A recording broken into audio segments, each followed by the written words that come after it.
आपको शनिवार के दिन भगवान शनिदेव जी महाराज का एक ऐसा चमत्कारी मंत्र सुनाने वाले हैं, जिसका अगर आप प्रतिदिन सच्चे मन से एक माला जाप या श्रवण कर लेते हैं तो आपको जो मिलेगा उसकी आपने कभी कामना भी न की होगी। शनिदेव की कृपा जिस पर हो जाए उसका मुकाबला पूरे ब्रह्मांड में भी कोई नहीं कर सकता। शनि अनुशासन प्रिय है। जो भी इंसान अनुशासन में रहता है वह शनिदेव का प्रिय भक्त होता है। शनिदेव एकमात्र ऐसे देव हैं जिनसे लगभग सभी भय खाते हैं। विशेष तौर पर धरतीवासी तो किसी और देवी देवता की पूजा करें ये न करें, लेकिन शनिवार को शनि मंदिर जाना हो या शनि पूजा करना कभी नहीं भूलते। शनि दान लेने वाले की आवाज सुनकर तो हर आयु वर्ग के लोग सभी काम छोड़कर उसे दान देने के लिए हाजिर हो जाते हैं। जब वो शनि कृपा संबंधित ढेर सारे आशीर्वाद देता है तो व्यक्ति का तन और मन गदगद कर उठता है। शनि की कृपा से भक्तों को जीवन में कोई भी परेशानी नहीं होती है। शनि श्याम वर्ण है, इसलिए उन्हें काला रंग बहुत प्रिय है। शनि कृपा की इच्छा रखने वाले हर व्यक्ति को शनिवार के दिन काले कपड़े पहनने चाहिए। ललाट पर काले रंग का तिलक लगाना चाहिए। संभव हो तो अंतर्वस्त्र भी काले पहने। शनिदेव की कृपा दृष्टि से व्यक्ति रंग से राजा बन जाता है। तो प्रिय भक्तों, आइए शनिदेव महाराज जी के इस महामंत्र को सुन लेते हैं। एक बात ध्यान में रखना कि मंत्र पूरा 108 बार या इससे ज्यादा सुनना है, मतलब कि इस वीडियो को पूरा सुनना है। सुनते सुनते आप ध्यान मग्न हो जाएंगे। आप अपनी दुकान या घर पर कहीं भी इस मंत्र को सुन सकते हैं। हम आशा करते हैं कि आपको शीघ्र ही लाभ मिलेगा। अगर आपको हमारा यह वीडियो पसंद आए तो एक लाइक जरूर करिएगा। हमारे चैनल गुप्त मंत्र को सब्सक्राइब जरूर करिएगा। कमेंट में जय शनिदेव लिखकर अपनी उपस्थिति जरूर दिखाइएगा। अब मंत्र श्रवण करें। ओम नीलांजन समाभासं रवि पुत्रं यमाग्रजं छायामार्तण्ड सम्भूतं तं नमामि शनैश्चरम्। ओम नीलांजन समाभासं रवि पुत्रं यमाग्रजं छायामार्तण्ड सम्भूतं तं नमामि शनैश्चरम्। ओम नीलांजन समाभासं रवि पुत्रं यमाग्रजं छायामार्तण्ड सम्भूतं तं नमामि शनैश्चरम्। ओम नीलांजन समाभासं रवि पुत्रं यमाग्रजं छायामार्तण्ड सम्भूतं तं नमामि शनैश्चरम्। ओम नीलांजन समाभासं रवि पुत्रं यमाग्रजं छायामार्तण्ड सम्भूतं तं नमामि शनैश्चरम्। ओम नीलांजन समाभासं रवि पुत्रं यमाग्रजं छायामार्तण्ड सम्भूतं तं नमामि शनैश्चरम्। ओम नीलांजन समाभासं रवि पुत्रं यमाग्रजं छायामार्तण्ड सम्भूतं तं नमामि शनैश्चरम्। ओम नीलांजन समाभासं रवि पुत्रं यमाग्रजं छायामार्तण्ड सम्भूतं तं नमामि शनैश्चरम्। ओम नीलांजन समाभासं रविपुत्रं यमाग्रजं छायामार्तण्डसम्भूतं तं नमामि शनैश्चरम्।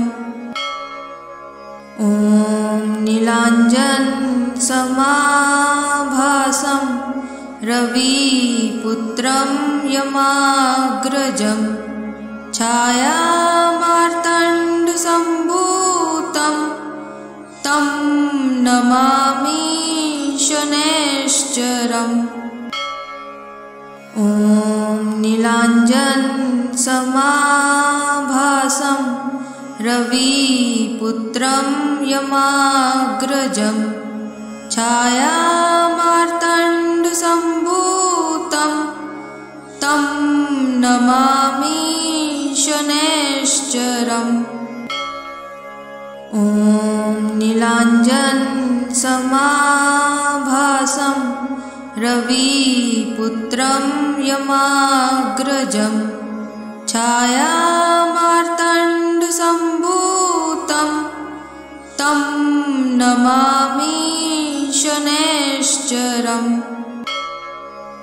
ॐ नीलाञ्जनसमाभासं रविपुत्रं यमाग्रजं छायामार्तण्डसम्भूतं तं नमामि शनैश्चरम्। ॐ नीलाञ्जनसमाभासं रविपुत्रं यमाग्रजं छायामार्तण्डसम्भूतं तं नमामि शनैश्चरम्। ॐ नीलाञ्जनसमाभासं रविपुत्रं यमाग्रजं छायामार्तण्डसम्भूतं तं नमामि शनैश्चरम्। ॐ नीलाञ्जनसमाभासं रविपुत्रं यमाग्रजं छायामार्तण्डसम्भूतं तं नमामि शनैश्चरम्। ॐ नीलाञ्जनसमाभासं रविपुत्रं यमाग्रजं छायामार्तण्डसम्भूतं तं नमामि शनैश्चरम्। ॐ नीलाञ्जनसमाभासं रविपुत्रं यमाग्रजं छायामार्तण्डसम्भूतं तं नमामि शनैश्चरम्। ॐ नीलाञ्जनसमाभासं रविपुत्रं यमाग्रजं छायामार्तण्डसम्भूतं तं नमामि शनैश्चरम्। ॐ नीलाञ्जनसमाभासं रविपुत्रं यमाग्रजं छायामार्तण्डसम्भूतं तं नमामि शनैश्चरम्। ॐ नीलाञ्जनसमाभासं रविपुत्रं यमाग्रजं छायामार्तण्डसम्भूतं तं नमामि शनैश्चरम्। ॐ नीलाञ्जनसमाभासं रविपुत्रं यमाग्रजं छायामार्तण्डसम्भूतं तं नमामि शनैश्चरम्। ॐ नीलाञ्जनसमाभासं रविपुत्रं यमाग्रजं छायामार्तण्डसम्भूतं तं नमामि शनैश्चरम्। ॐ नीलाञ्जनसमाभासं रविपुत्रं यमाग्रजं छायामार्तण्डसम्भूतं तं नमामि शनैश्चरम्। ॐ नीलाञ्जनसमाभासं रविपुत्रं यमाग्रजं छायामार्तण्डसम्भूतं तं नमामि शनैश्चरम्। ॐ नीलाञ्जनसमाभासं रविपुत्रं यमाग्रजं छायामार्तण्डसम्भूतं तं नमामि शनैश्चरम्। ॐ नीलाञ्जनसमाभासं रविपुत्रं यमाग्रजं छायामार्तण्डसम्भूतं तं नमामि शनैश्चरम्। ॐ नीलाञ्जनसमाभासं रविपुत्रं यमाग्रजं छायामार्तण्डसम्भूतं तं नमामि शनैश्चरम्।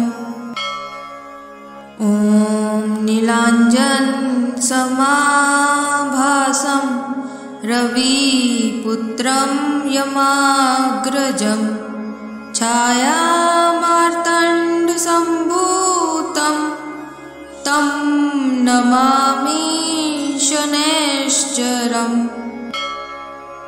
ॐ नीलाञ्जनसमाभासं रविपुत्रं यमाग्रजं छायामार्तण्डसम्भूतं तं नमामि शनैश्चरम्। ॐ नीलाञ्जनसमाभासं रविपुत्रं यमाग्रजं छायामार्तण्डसम्भूतं तं नमामि शनैश्चरम्। ॐ नीलाञ्जनसमाभासं रविपुत्रं यमाग्रजं छायामार्तण्डसम्भूतं तं नमामि शनैश्चरम्। ॐ नीलाञ्जनसमाभासं रविपुत्रं यमाग्रजं छायामार्तण्डसम्भूतं तं नमामि शनैश्चरम्। ॐ नीलाञ्जनसमाभासं रविपुत्रं यमाग्रजं छायामार्तण्डसम्भूतं तं नमामि शनैश्चरम्। ॐ नीलाञ्जनसमाभासं रविपुत्रं यमाग्रजं छायामार्तण्डसम्भूतं तं नमामि शनैश्चरम्। ॐ नीलाञ्जनसमाभासं रविपुत्रं यमाग्रजं छायामार्तण्डसम्भूतं तं नमामि शनैश्चरम्। ॐ नीलाञ्जनसमाभासं रविपुत्रं यमाग्रजं छायामार्तण्डसम्भूतं तं नमामि शनैश्चरम्।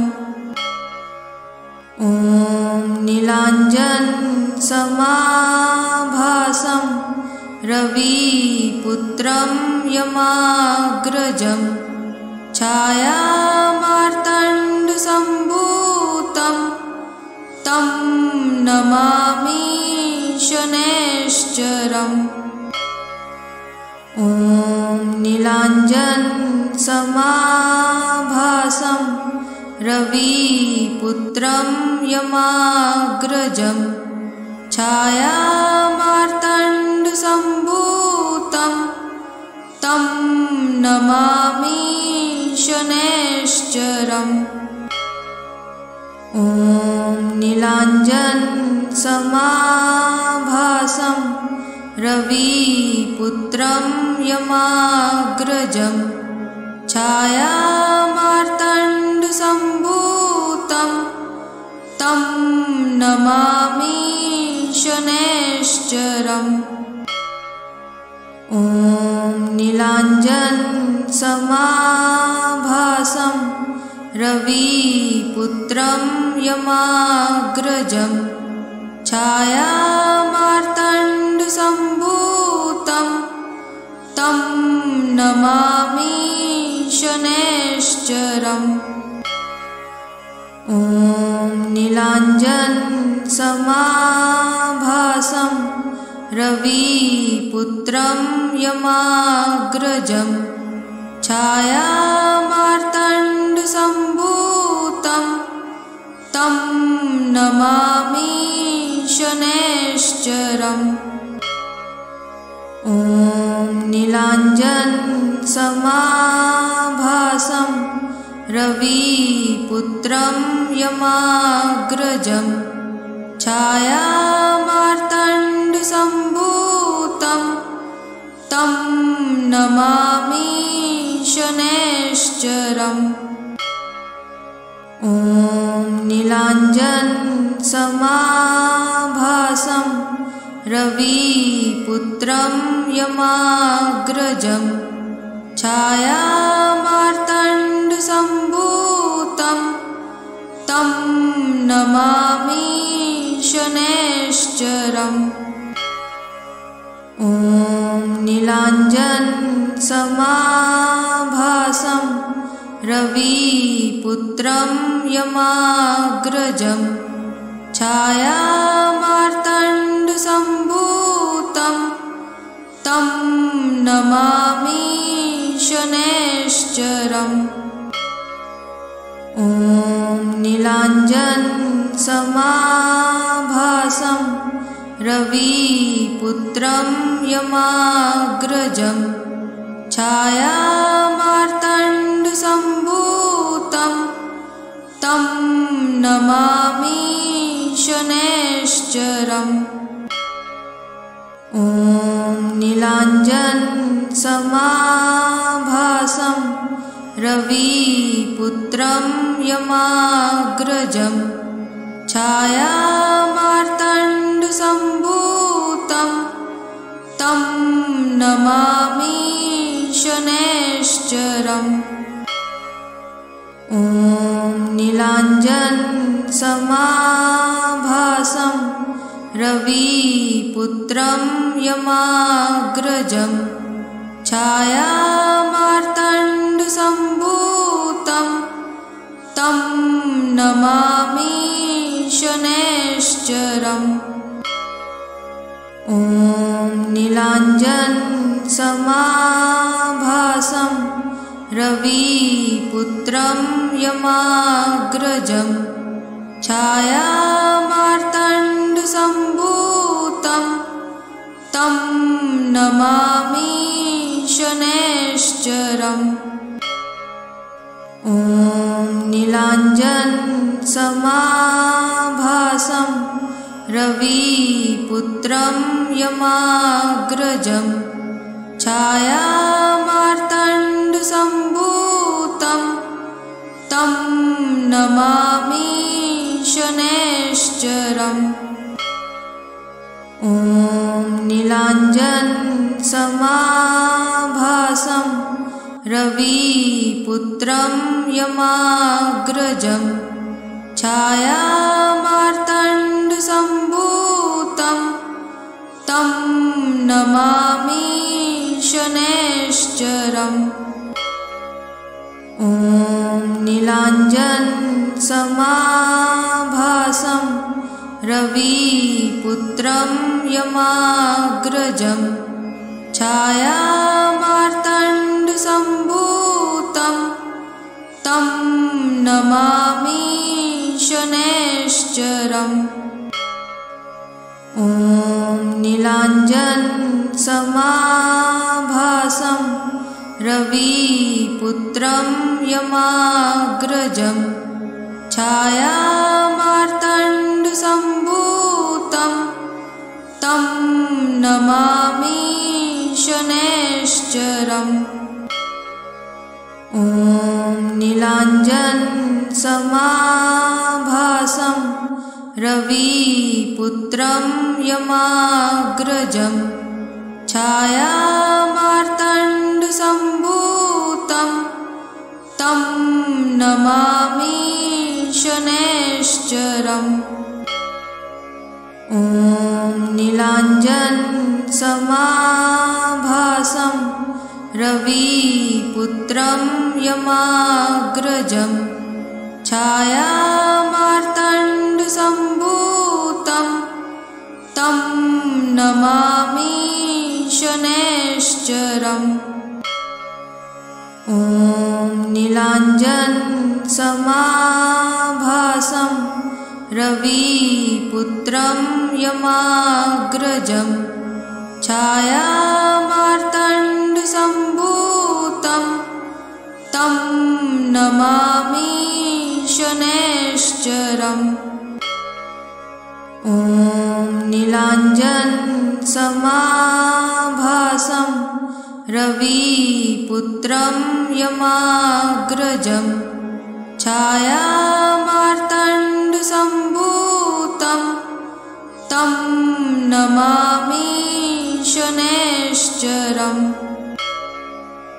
ॐ नीलाञ्जनसमाभासं रविपुत्रं यमाग्रजं छायामार्तण्डसम्भूतं तं नमामि शनैश्चरम्।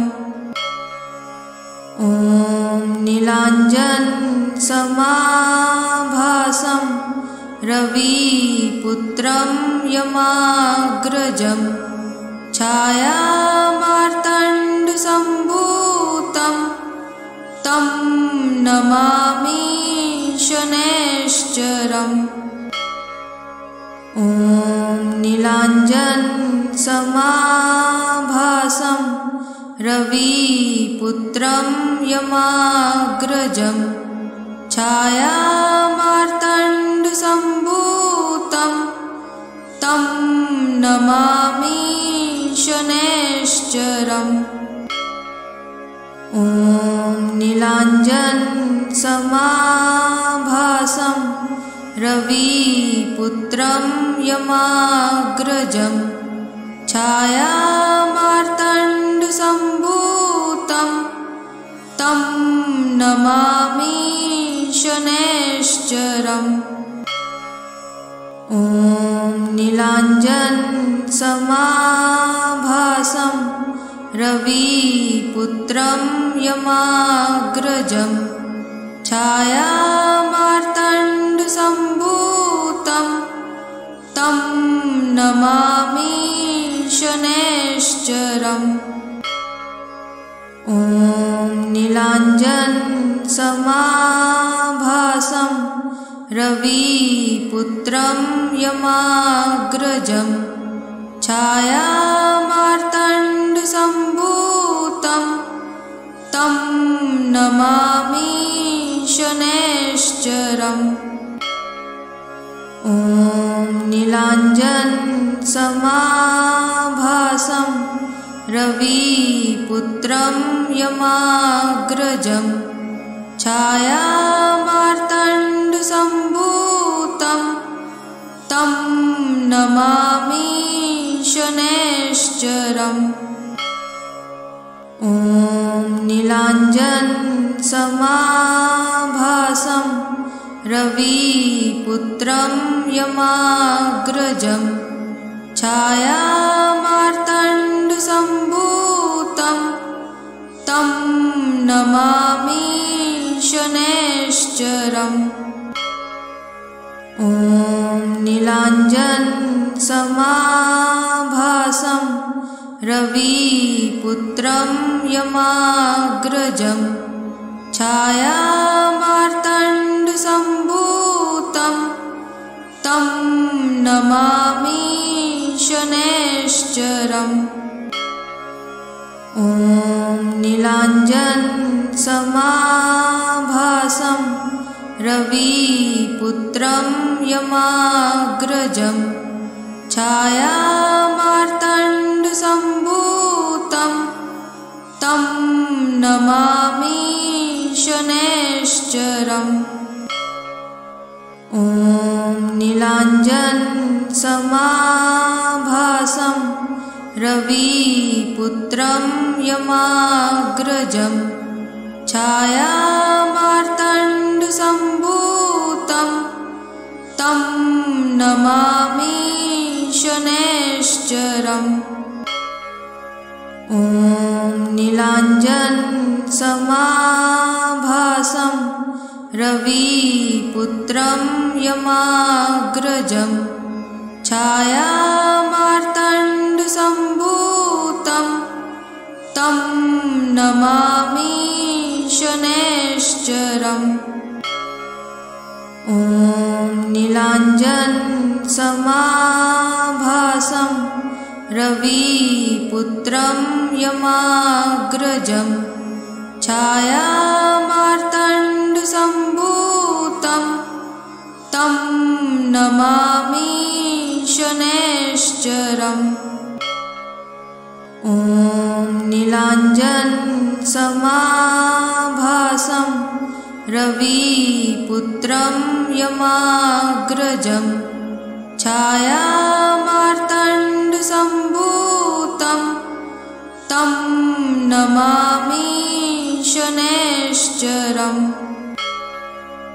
ॐ नीलाञ्जनसमाभासं रविपुत्रं यमाग्रजं छायामार्तण्डसम्भूतं तं नमामि शनैश्चरम्।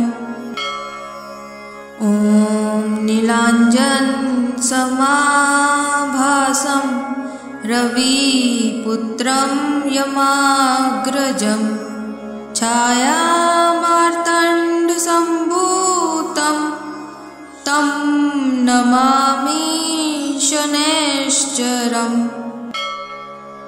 ॐ नीलाञ्जनसमाभासं रविपुत्रं यमाग्रजं छायामार्तण्डसम्भूतं तं नमामि शनैश्चरम्।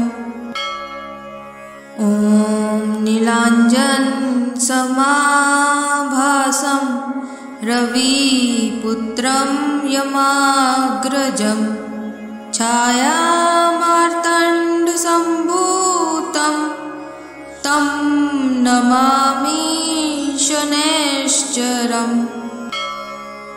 ॐ नीलाञ्जनसमाभासं रविपुत्रं यमाग्रजं छायामार्तण्डसम्भूतं तं नमामि शनैश्चरम्।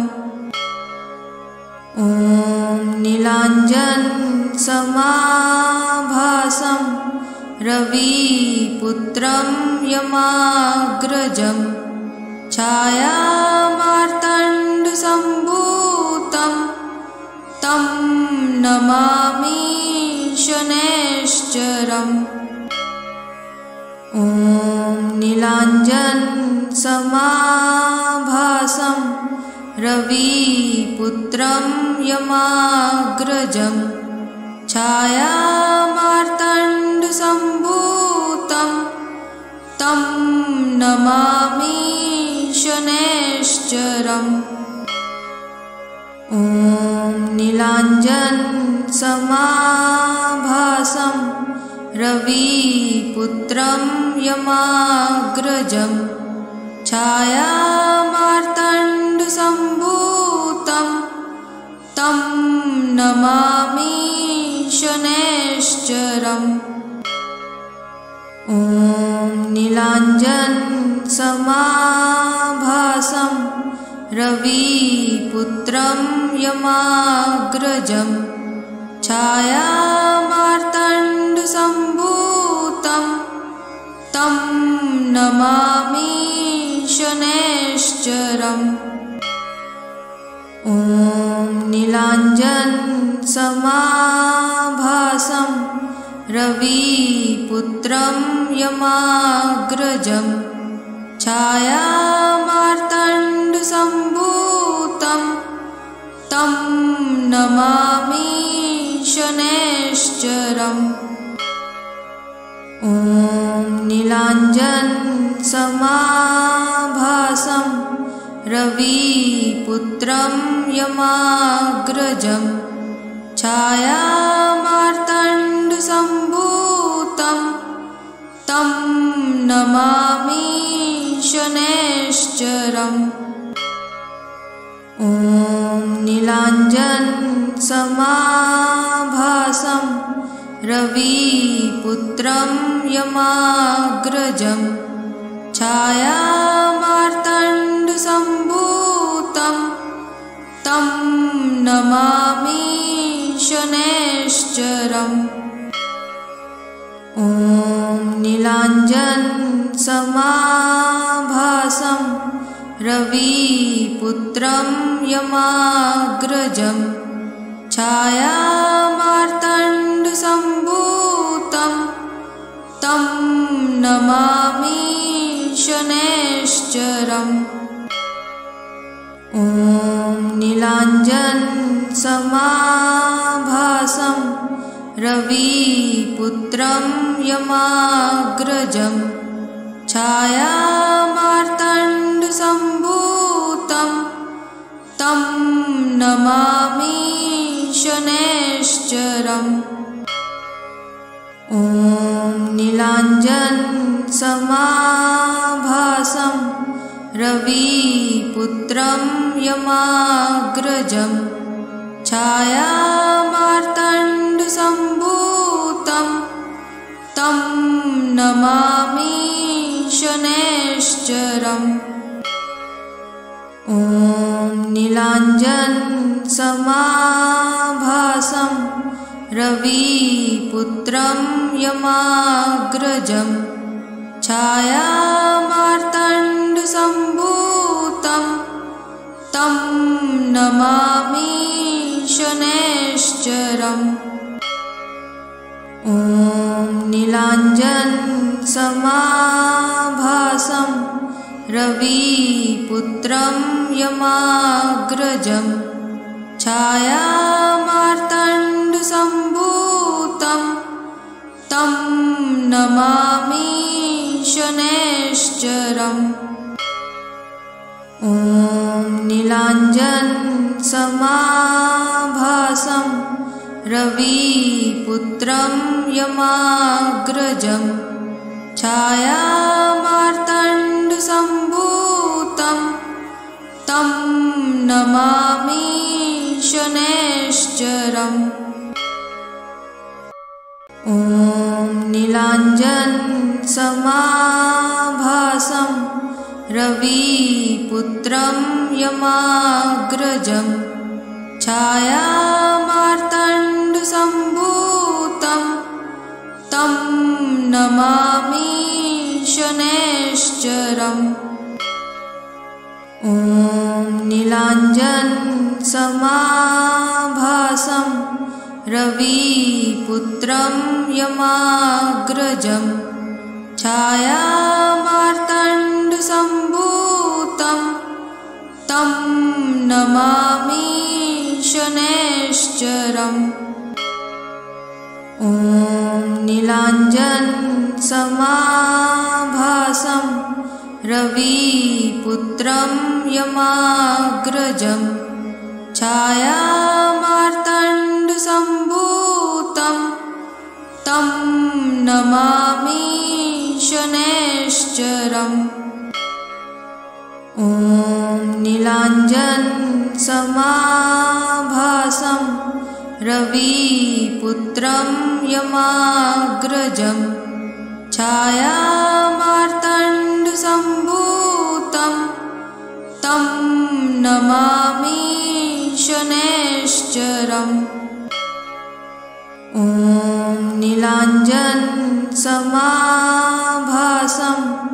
रविपुत्रं यमाग्रजं छायामार्तण्डसम्भूतं तं नमामि शनैश्चरम्।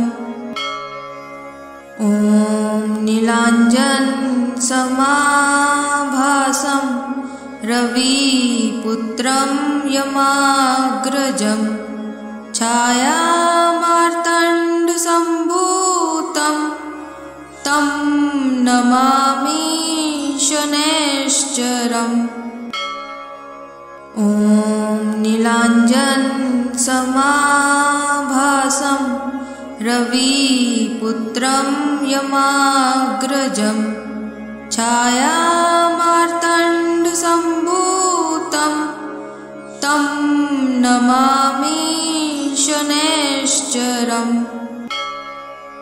ॐ नीलाञ्जनसमाभासं रविपुत्रं यमाग्रजं छायामार्तण्डसम्भूतं तं नमामि शनैश्चरम्। ॐ नीलाञ्जनसमाभासं रविपुत्रं यमाग्रजं छायामार्तण्डसम्भूतं तं नमामि शनैश्चरम्। ॐ नीलाञ्जनसमाभासं रविपुत्रं यमाग्रजं छायामार्तण्डसम्भूतं तं नमामि शनैश्चरम्। ॐ नीलाञ्जनसमाभासं रविपुत्रं यमाग्रजं छायामार्तण्डसम्भूतं तं नमामि शनैश्चरम्। ॐ नीलाञ्जनसमाभासं रविपुत्रं यमाग्रजं छायामार्तण्डसम्भूतं तं नमामि शनैश्चरम्। ॐ नीलाञ्जनसमाभासं रविपुत्रं यमाग्रजं छायामार्तण्डसम्भूतं तं नमामि शनैश्चरम्। ॐ नीलाञ्जनसमाभासं रविपुत्रं यमाग्रजं छायामार्तण्डसम्भूतं तं नमामि शनैश्चरम् ॐ नीलाञ्जनसमाभासं रविपुत्रं यमाग्रजं छायामार्तण्डसम्भूतं तं नमामि शनैश्चरम् ॐ नीलाञ्जनसमाभासं रविपुत्रं यमाग्रजं छायामार्तण्डसम्भूतं तं नमामि शनैश्चरम् ॐ नीलाञ्जनसमाभासं रविपुत्रं यमाग्रजं छायामार्तण्डसम्भूतं तं नमामि शनैश्चरम् ॐ नीलाञ्जनसमाभासं रविपुत्रं यमाग्रजं छायामार्तण्डसम्भूतं तं नमामि शनैश्चरम् ॐ नीलाञ्जनसमाभासं रविपुत्रं यमाग्रजं छायामार्तण्डसम्भूतं तं नमामि शनैश्चरम् ॐ नीलाञ्जनसमाभासं रविपुत्रं यमाग्रजं छायामार्तण्डसम्भूतं तं नमामि शनैश्चरम् ॐ नीलाञ्जनसमाभासं रविपुत्रं यमाग्रजं छायामार्तण्डसम्भूतं तं नमामि शनैश्चरम् ॐ नीलाञ्जनसमाभासं रविपुत्रं यमाग्रजं छायामार्तण्डसम्भूतं तं नमामि शनैश्चरम् ॐ नीलाञ्जनसमाभासं रविपुत्रं यमाग्रजं छायामार्तण्डसम्भूतं तं नमामि शनैश्चरम् ॐ नीलाञ्जनसमाभासं रविपुत्रं यमाग्रजं छायामार्तण्डसम्भूतं तं नमामि शनैश्चरम् ॐ नीलाञ्जनसमाभासं रविपुत्रं यमाग्रजं छायामार्तण्डसम्भूतं तं नमामि शनैश्चरम् ॐ नीलाञ्जनसमाभासं रविपुत्रं यमाग्रजं छायामार्तण्डसम्भूतं तं नमामि शनैश्चरम् ॐ नीलाञ्जनसमाभासं रविपुत्रं यमाग्रजं छायामार्तण्डसम्भूतं तं नमामि शनैश्चरम्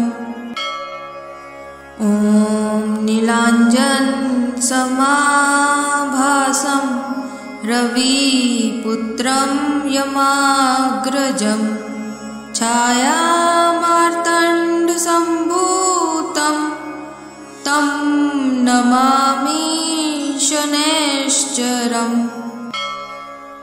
ॐ नीलाञ्जनसमाभासं रविपुत्रं यमाग्रजं छायामार्तण्डसम्भूतं तं नमामि शनैश्चरम्। ॐ नीलाञ्जनसमाभासं रविपुत्रं यमाग्रजं छायामार्तण्डसम्भूतं तं नमामि शनैश्चरम्। ॐ नीलाञ्जनसमाभासं रविपुत्रं यमाग्रजं छायामार्तण्डसम्भूतं तं नमामि शनैश्चरम्। ॐ नीलाञ्जनसमाभासं रविपुत्रं यमाग्रजं छायामार्तण्डसम्भूतं तं नमामि शनैश्चरम्। ॐ नीलाञ्जनसमाभासं रविपुत्रं यमाग्रजं छायामार्तण्डसम्भूतं तं नमामि शनैश्चरम्। ॐ नीलाञ्जनसमाभासं रविपुत्रं यमाग्रजं छायामार्तण्डसम्भूतं तं नमामि शनैश्चरम्। ॐ नीलाञ्जनसमाभासं रविपुत्रं यमाग्रजं छायामार्तण्डसम्भूतं तं नमामि शनैश्चरम्। ॐ नीलाञ्जनसमाभासं रविपुत्रं यमाग्रजं छायामार्तण्डसम्भूतं तं नमामि शनैश्चरम्। ॐ नीलाञ्जनसमाभासं रविपुत्रं यमाग्रजं छायामार्तण्डसम्भूतं तं नमामि शनैश्चरम्। ॐ नीलाञ्जनसमाभासं रविपुत्रं यमाग्रजं छायामार्तण्डसम्भूतं तं नमामि शनैश्चरम्। ॐ नीलाञ्जनसमाभासं रविपुत्रं यमाग्रजं छायामार्तण्डसम्भूतं तं नमामि शनैश्चरम्। ॐ नीलाञ्जनसमाभासं रविपुत्रं यमाग्रजं छायामार्तण्डसम्भूतं तं नमामि शनैश्चरम्। ॐ नीलाञ्जनसमाभासं रविपुत्रं यमाग्रजं छायामार्तण्डसम्भूतं तं नमामि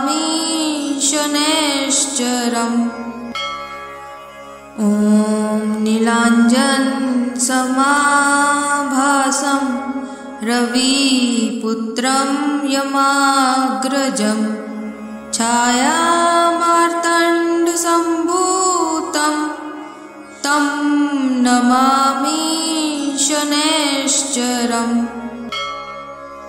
ॐ नीलाञ्जनसमाभासं रविपुत्रं यमाग्रजं छायामार्तण्डसम्भूतं तं नमामि शनैश्चरम्। ॐ नीलाञ्जनसमाभासं रविपुत्रं यमाग्रजं छायामार्तण्डसम्भूतं तं नमामि शनैश्चरम्। ॐ नीलाञ्जनसमाभासं रविपुत्रं यमाग्रजं छायामार्तण्डसम्भूतं तं नमामि शनैश्चरम्। ॐ नीलाञ्जनसमाभासं रविपुत्रं यमाग्रजं छायामार्तण्डसम्भूतं तं नमामि शनैश्चरम्। ॐ नीलाञ्जनसमाभासं रविपुत्रं यमाग्रजं छायामार्तण्डसम्भूतं तं नमामि शनैश्चरम्। ॐ नीलाञ्जनसमाभासं रविपुत्रं यमाग्रजं छायामार्तण्डसम्भूतं तं नमामि शनैश्चरम्। ॐ नीलाञ्जनसमाभासं रविपुत्रं यमाग्रजं छायामार्तण्डसम्भूतं तं नमामि शनैश्चरम्। ॐ नीलाञ्जनसमाभासं रविपुत्रं यमाग्रजं छायामार्तण्डसम्भूतं तं नमामि शनैश्चरम्। ॐ नीलाञ्जनसमाभासं रविपुत्रं यमाग्रजं छायामार्तण्डसम्भूतं तं नमामि शनैश्चरम्। ॐ नीलाञ्जनसमाभासं रविपुत्रं यमाग्रजं छायामार्तण्डसम्भूतं तं नमामि शनैश्चरम्। ॐ नीलाञ्जनसमाभासं रविपुत्रं यमाग्रजं छायामार्तण्डसम्भूतं तं नमामि शनैश्चरम्। ॐ नीलाञ्जनसमाभासं रविपुत्रं यमाग्रजं छायामार्तण्डसम्भूतं तं नमामि शनैश्चरम्। ॐ नीलाञ्जनसमाभासं रविपुत्रं यमाग्रजं छायामार्तण्डसम्भूतं तं नमामि शनैश्चरम्। ॐ नीलाञ्जनसमाभासं रविपुत्रं यमाग्रजं छायामार्तण्डसम्भूतं तं नमामि शनैश्चरम्। ॐ नीलाञ्जनसमाभासं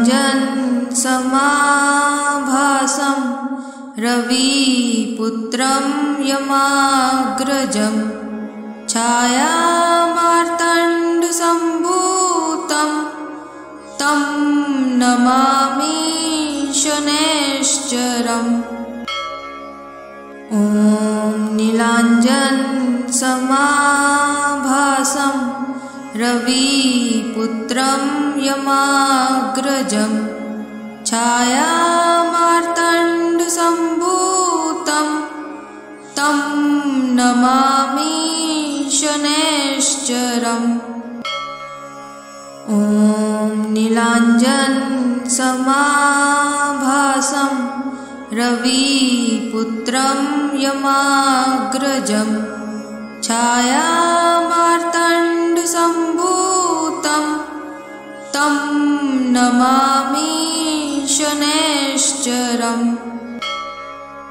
ॐ नीलाञ्जनसमाभासं रविपुत्रं यमाग्रजं छायामार्तण्डसम्भूतं तं नमामि शनैश्चरम्।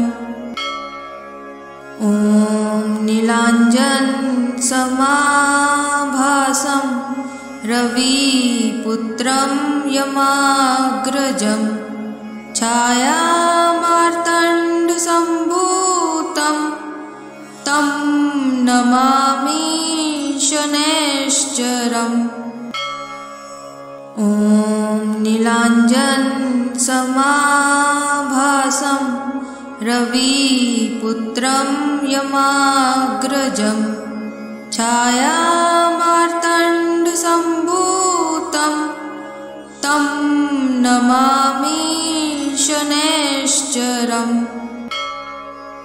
ॐ नीलाञ्जनसमाभासं रविपुत्रं यमाग्रजं छायामार्तण्डसम्भूतं तं नमामि शनैश्चरम्। ॐ नीलाञ्जनसमाभासं रविपुत्रं यमाग्रजं छायामार्तण्डसम्भूतं तं नमामि शनैश्चरम्। ॐ नीलाञ्जनसमाभासं रविपुत्रं यमाग्रजं छायामार्तण्डसम्भूतं तं नमामि शनैश्चरम्। ॐ नीलाञ्जनसमाभासं रविपुत्रं यमाग्रजं छायामार्तण्डसम्भूतं तं नमामि शनैश्चरम्। ॐ नीलाञ्जनसमाभासं रविपुत्रं यमाग्रजं छायामार्तण्डसम्भूतं तं नमामि शनैश्चरम्। ॐ नीलाञ्जनसमाभासं रविपुत्रं यमाग्रजं छायामार्तण्डसम्भूतं तं नमामि शनैश्चरम्। ॐ नीलाञ्जनसमाभासं रविपुत्रं यमाग्रजं छायामार्तण्डसम्भूतं तं नमामि शनैश्चरम्। ॐ नीलाञ्जनसमाभासं रविपुत्रं यमाग्रजं छायामार्तण्डसम्भूतं तं नमामि शनैश्चरम्। ॐ नीलाञ्जनसमाभासं रविपुत्रं यमाग्रजं छायामार्तण्डसम्भूतं तं नमामि शनैश्चरम्। ॐ नीलाञ्जनसमाभासं रविपुत्रं यमाग्रजं छायामार्तण्डसम्भूतं तं नमामि शनैश्चरम्। ॐ नीलाञ्जनसमाभासं रविपुत्रं यमाग्रजं छायामार्तण्डसम्भूतं तं नमामि शनैश्चरम्। ॐ नीलाञ्जनसमाभासं रविपुत्रं यमाग्रजं छायामार्तण्डसम्भूतं तं नमामि शनैश्चरम्। ॐ नीलाञ्जनसमाभासं रविपुत्रं यमाग्रजं छायामार्तण्डसम्भूतं तं नमामि शनैश्चरम्। ॐ नीलाञ्जनसमाभासं